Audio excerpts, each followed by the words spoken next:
More than 2 weeks after the public began to learn of the child sex abuse allegations against former Penn State assistant football coach Jerry Sandusky, we learned that former FBI Director Louis Freeh, now in the private sector, has been hired to uncover the truth about horrific child sex abuse crimes in State College, Pennsylvania. Freeh, you may recall, served as FBI Director during the Clinton administration and was in that leadership spot during the 1995 Alfred P. Murrah building bombing. Now that Freeh has been tapped to lead Penn State's investigation into the child sex abuse allegations against Sandusky and perhaps others, with information allegedly stretching back to 1975, Red Dirt Report wonders if Penn State really wants this crime to be solved and their questions to be answered. As reported, Freeh said, "I will personally lead that investigation. The special committee has hired my law firm to conduct a fair and independent investigation." Good luck getting to the truth, Penn State. Given Freeh's lousy reputation as a crime fighter, and not surprisingly, former Pennsylvania Attorney General and current Governor Tom Corbett gives Freeh a big thumbs up. You would think Penn State would stay far, far away from Freeh, unless Freeh is expected to bungle, cover up, and obfuscate while pretending to expose the crimes against children there in the Keystone State. We hope he is there to do the right thing, but those victimized by Sandusky and others. People at Penn State, also known as Happy Valley, have known about Sandusky's crimes and have covered for him and ousted godlike coach Joe Paterno. Note this article in the Beaver County Times, which, back in April, was shouting from the rooftop about Sandusky, and note that. But there are no shortage of stories and rumors about Penn State football sweeping problems under the rug. Freeh, we must note, is an interesting and controversial choice. Yes, controversy seems to stick to Freeh like crazy glue throughout the 90s. First, there was Freeh's cover-up of the 1992 Ruby Ridge travesty. Another big one involved the fallout from Waco, which spilled over into Freeh's tenure, another botched event and subsequent cover-up. Freeh has a lot to answer for. While Freeh is viewed as incompetent, he and his underlings were effective in covering up and or ignoring major crimes and controversies over the years that he was charged to protect the American people. As Charles R. Smith wrote of Freeh at Newsmax.com in 2002, FBI Director Louis Freeh oversaw the longest run of FBI public disasters in its entire history, with Freeh transforming the FBI from a federal law enforcement agency into a political joke. Think about it.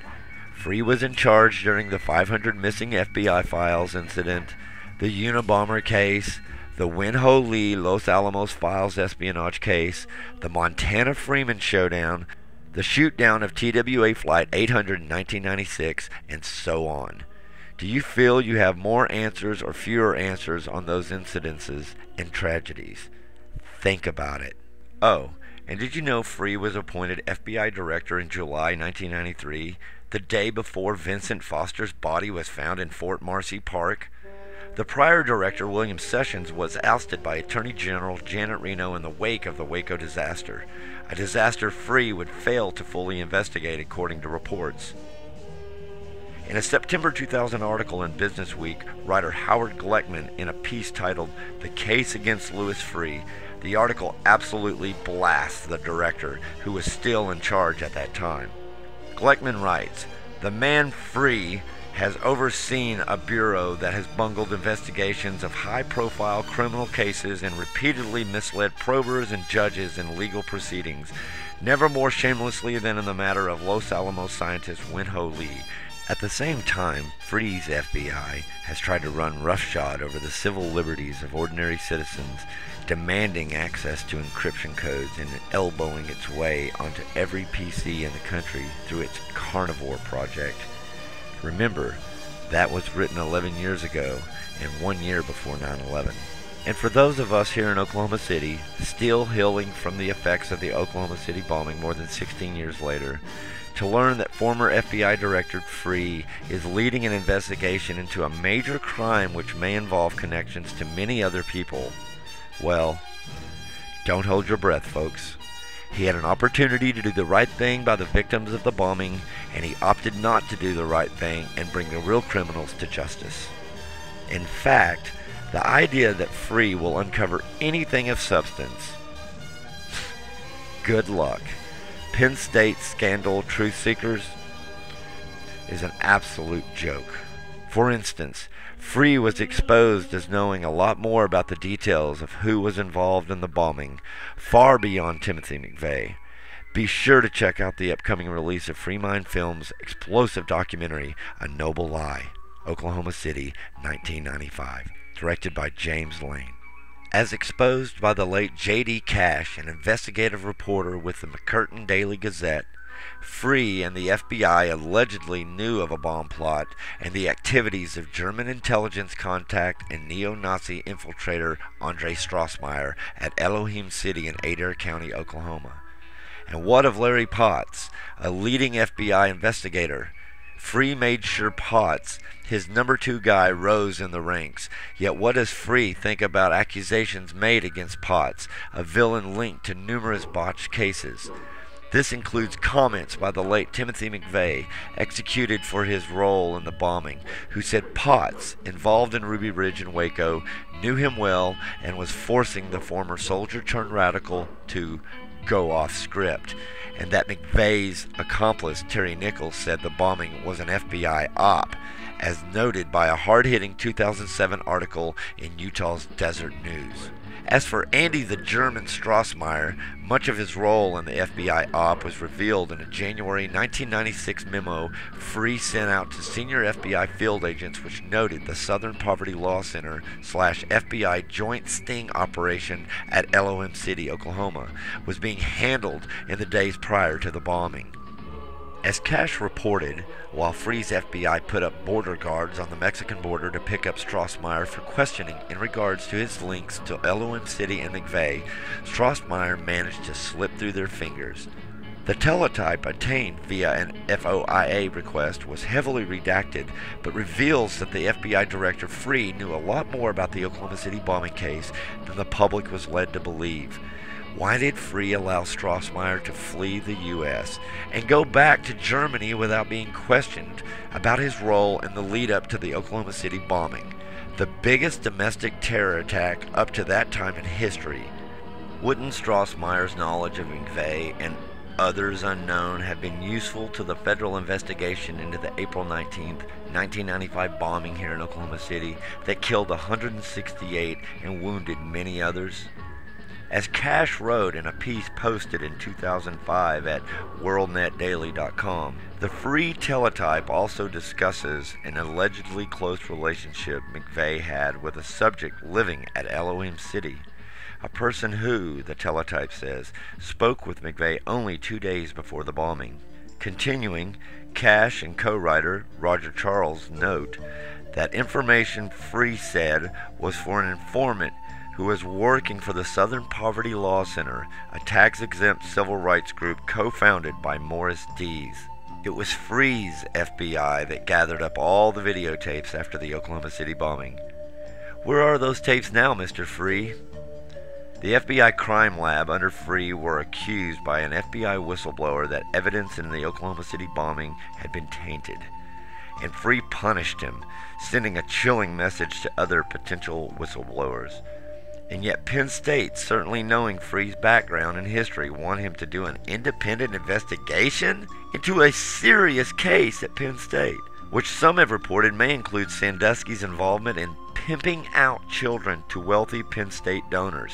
Freeh's predecessor, William S. Sessions, was FBI director when Ruby Ridge and Waco happened and was in charge when accusations arose against powerful people and institutions in the late 1980s and the early 1990s regarding pedophile rings leading up to the top rungs of American political power, something some independent researcher claims goes on to this day. The 2005 Gannongate episode, as noted by reporter Wayne Madsen, was reminiscent of the 1989 pedophile and prostitution scandals linked to the Franklin County Credit Union in Omaha, Nebraska. And interestingly, that scandal seems reminiscent of what we are seeing unfold at Penn State. If the allegations of Sandusky pimping kids out to wealthy school donors are indeed true, as reported by sports journalist Mark Madden, the FBI seems to be more interested in crisis management and cover-up than in actually solving serious crimes, as we have seen time and again. When Red Dirt Report first learned that Freeh was hired by Penn State to investigate the Sandusky child sex abuse case as an independent investigator, we thought about some of our sources who are still upset with Freeh for allegedly covering up so many aspects of what happened prior, during, and after the Oklahoma City bombing. This includes the murders of Oklahoma City police officer Terrence Yakey and prisoner Kenneth Trinidad, killed while in federal custody in the wake of the Oklahoma City bombing, in what his brother Jesse Trinidad believes was a case of mistaken identity. That happened on Freeh and Reno's watch. Red Dirt Report is very skeptical of Freeh and whether or not he will really find out anything of consequence, and if he does, be on the alert that if it involves very powerful and influential people. Think about it. It was at the end of his tenure that Freeh, a devout Roman Catholic and rumored to be linked with the shadow Opus Dei organization, dramatized in Dan Brown's Catholic Church-linked conspiracy thriller The Da Vinci Code, was revealed as actually attending the same church as devout Opus Dei Catholic and FBI agent turned spy Robert Hansen. Freeh notes in his own bio, My FBI, Bring Down the Mafia Investigation, Bill Clinton, and Fighting the War on Terror, that he didn't know that Hansen, a fellow parishioner of St. Catherine's of Siena Church in Great Falls, Virginia, was up to no good in selling us out to the Russians and earning Hansen the infamous name, the most damaging spy in history. Somehow the big ones tend to get by Freeh, huh? Interestingly, exactly 6 months prior to the terror attacks on 9/11/2001, some pamphleteers critical of Freeh and his cover-up of the 1993 Holocaust of Branch Davidians near Waco, Texas, appeared outside his church. While the critics of Freeh and his FBI were angrily driven off of the church property by the priest, the somewhat rambling pamphlet's notes accuses Freeh of being a conspirator in the murder of the Branch Davidians, an accessory after the fact. Perhaps Louis Freeh has learned a lot since those crazy days of the 1990s. Perhaps he has had time to reflect on his career and the crimes he was charged with investigating on behalf of the American people. But we're not sure. Given his awful record in tracking down the real criminals in numerous high-profile cases, as one person who lost several family members in the Oklahoma City bombing told us this afternoon of Freeh and his new assignment at Penn State. Freeh screwed up here, and he's going to screw up there. There aren't many fans of Freeh back here in Oklahoma. We hope folks in Pennsylvania take that into account as their independent investigator is launched. For the sake of the victims at Penn State and those who are extraordinarily upset and outraged about what took place there for many, many years, we truly hope Louis Freeh uncovers the truth and that the despicable Jerry Sandusky and others are ultimately brought to justice.